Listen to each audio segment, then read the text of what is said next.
Assalamualaikum warahmatullahi wabarakatuh. Nama saya Muhammad Batib Nupajar dengan NIM 1911E106. Di sini saya akan mempresentasikan tentang Dipilobothrium latum, yaitu merupakan parasit yang termasuk dalam kelas Cestoda yang dapat menyebabkan penyakit Dipilobothriasis. Hospesnya definitif cacing ini adalah manusia, anjing, kucing, babi, beruang, anjing laut, ikan paus, singa laut, dan masih banyak lagi. Hospes intermediar 1 yaitu golongan Copepoda, antara lain genus Cyclop dan Diaptomus. Sedangkan hospes intermediar 2 yaitu ikan.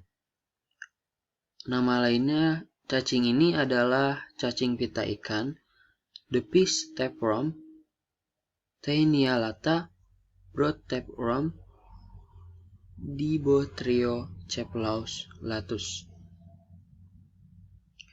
Taksonominya Kingdom Animalia, Phylum Platyhelminthes, kelas Cestoda, Ordo Pseudophilidae, familia Diphilobothriidae, genus Diphilobothrium, spesies Diphilobothrium latum. Morfologi cacing dewasanya, cacing dewasa berukuran 3-10 meter, terdiri dari kurang lebih 3000 proglotid, berwarna abu-abu kekuningan, bagian tengah berwarna gelap karena adanya uterus yang penuh dengan telur.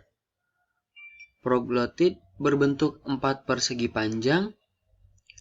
Porus genilatis terletak ventromedial, sehingga terlihat seperti kancing baju. Ovarium terdiri dari 2 lobus. Pada proglotid grapid, uterus berkelok-kelok seperti bentuk roset. Bisa kita lihat di sini bentuk cacing dewasa. Kemudian morfologi skolek, bentuk memanjang seperti sendok, panjangnya kurang lebih 2-3 mm dan lebarnya 1 mm. Mempunyai celah isap atau lekuk atau bisa disebut bothria. Satu dipertemukan dorsal dan yang lain dipertemukan ventral. Tidak mempunyai rostellum maupun kait. Leher kecil tidak bersegmen. Kita lihat di sini juga gambar morfologi skolek. Morfologi telur berbentuk lonjong, ukuran panjang 55-76 mikrometer dan lebar 41-56 mikrometer.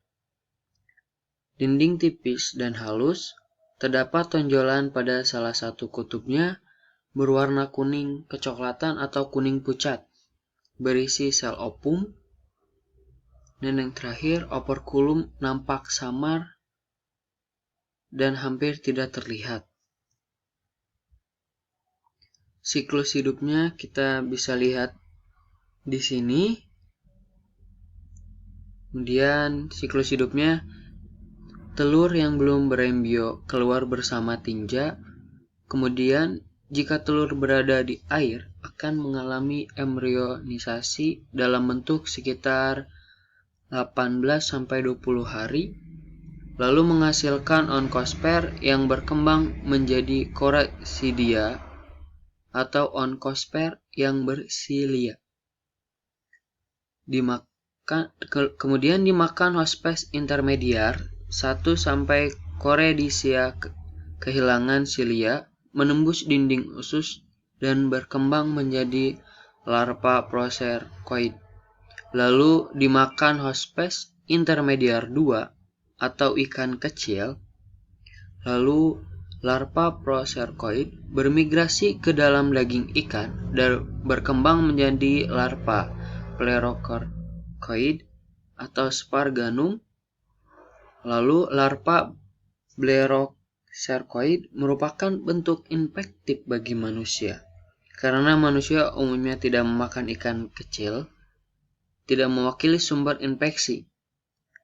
Lalu ikan kecil dimakan oleh ikan besar, Sparganum dapat bermigrasi ke otot-otot ikan besar. Lalu manusia dapat berinteraksi jika memakan ikan mentah atau setengah matang. Larva Pleurocercoid berkembang menjadi dewasa dan tinggal di usus halus. Kemudian cacing dewasa menempel pada mukosa usus dengan menggunakan dua jalur bilateral atau botria pada skolek. Patologi dan gejala klinis, cacing ini dapat menimbulkan penyakit yang disebut dengan dipilobotriasis. Gejala klinis dipilobotriasis dapat menjadi infeksi yang berlangsung lama, beberapa dekade. Sebagian besar infeksi tidak menunjukkan gejala. Manifestasi dapat meliputi ketidaknyamanan perut, diare, muntah, dan penurunan berat badan.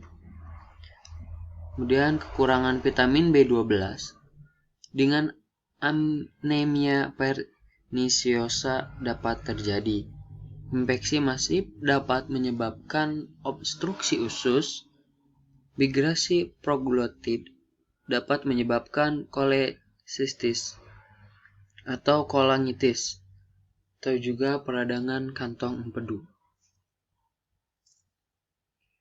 Identifikasinya, diagnosis ditegakkan dengan menemukan proglotid grafik atau telur pada pemeriksaan tinja. Dengan cara kerja, pertama, disiapkan alat dan bahan. Kedua, disiapkan objek les yang sudah bersih, lalu diteteskan 1-2 tetes NaCl atau eosin 2%. Ketiga, ambil feses menggunakan lidi dan letakkan di atas objek les, kemudian diratakan,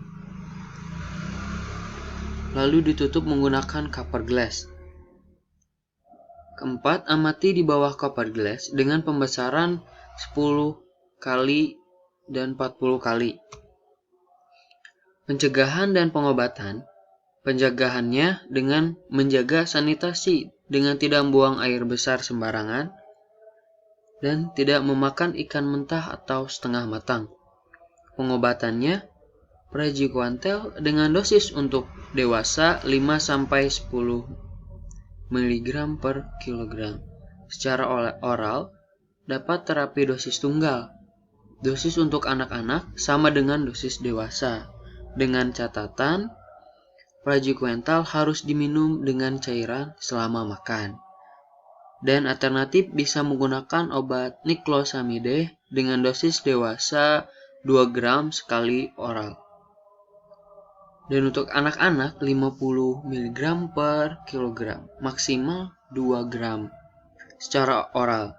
Catatan, niclosamide harus dikunyah secara menyeluruh atau dihancurkan dan ditelan dengan sedikit air.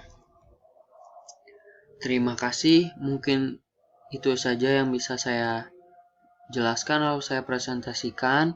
Kurang lebihnya mohon maaf.